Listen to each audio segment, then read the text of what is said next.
Dear colleagues, magandang hapon po. Nakaabot po sa akin na ang ilan po sa aking mga colleagues ay nag-withdraw bilang co-authors sa Senate Bill 1979 o ang Prevention of Adolescent Pregnancy Bill. Nauunawaan ko po ang kanilang mga posibleng konsiderasyon.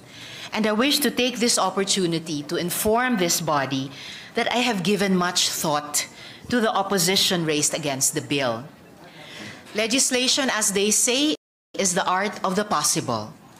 And while my personal convictions maintain that SB 1979 is a reasoned and appropriate response to this national crisis that is teenage pregnancy, you will teach four-year-olds how to masturbate.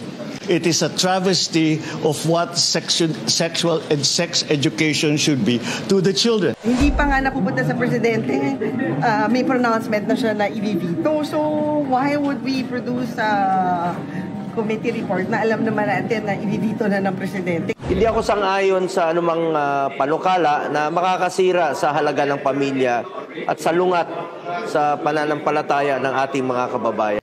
Sinabi nila na nasa bill yung 0 to 4 years old masturbation, anal sex, oral sex at kung ano-ano pang mga konsepto na hindi akma sa mga bata. Natakot ang sambayanan.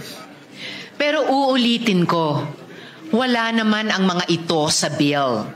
At kailanman ay hindi ito makakapasok sa anumang panukala na aking isusulong.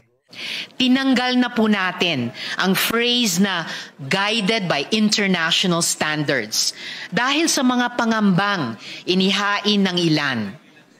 Nilimitahan na natin ang CSE sa adolescents o ang 10 years old and above.